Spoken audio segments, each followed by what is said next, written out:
Betul ke suami berkahwin dengan ipar jika sudah bercerai dengan isteri, atau kena tunggu isteri meninggal baru boleh kahwin? Baik. Kita ni boleh tak kahwin dengan ipar kita? Faham? Bini kita ada kakak. Faham tak lagi? Bini kita ada kakak. Kakak kita tu ipar lah. Kakak ipar. Atau bini kita ada adik perempuan. Adik bini kita tu adik ipar. Jelas lagi? Boleh tak kita kahwin dengan ipar?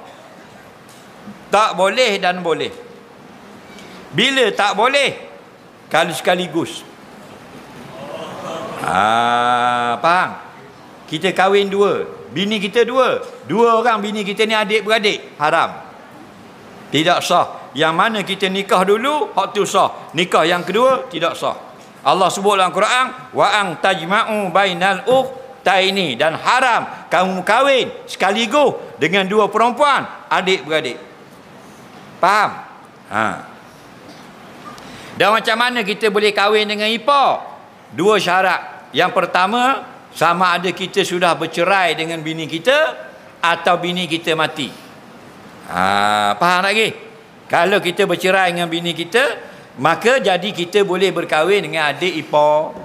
Orang panggil salin tikar. Cerai dengan kakak, nikah dengan adik, salin tikar. Kalau cerai dengan adik, nikah dengan kakak, salin kapek. Faham? Tak apalah, tapi itu cara dia. Okey? Atau bini kita mati. Faham? Boleh tak kahwin dengan adik dia?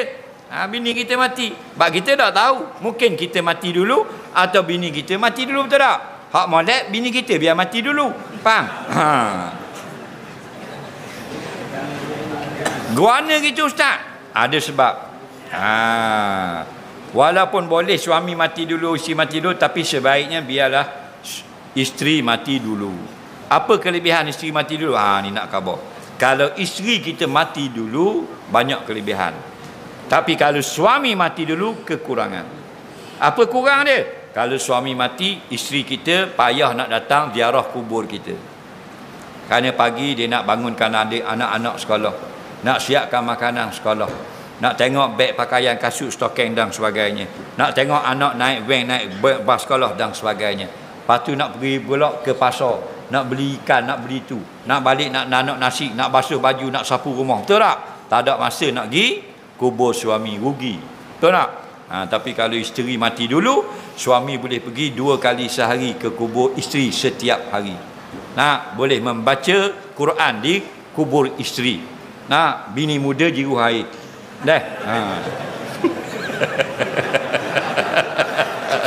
Waktu mustahak sekali. Faham?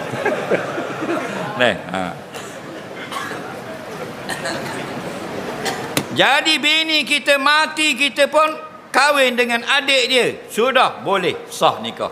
Sekarang tak boleh kahwin dengan kakak ipar kerana mereka mahram sementara, dia panggil mahram sekejap. Dia ada mahram selama-lama. Macam mak kita, kakak kita, mak dara tu sampai kiamat mahram. Ipar mahram sekejap. Selama mana? Selama kita berkahwin dengan adik dia, kakak mahram sekejap. Dah adik dia mati, faham lagi? Maka boleh kahwin dengan kakak. Orang laki-laki dia nak tambah seorang lagi, semua nak tambah belaka, betul tak? Awak nak tambah tak seorang lagi? Nak? Awak nak tak? Awak nak tak tambah seorang lagi? Kalau tak nak, mati pucuk. Nak tak? Nak tak? Nak.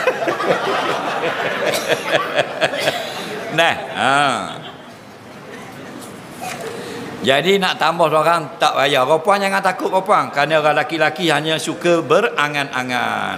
Okey, mereka tak berani pun. Nampak? Dia tak berani. Perempuan jangan bimbang dia tak berani punya.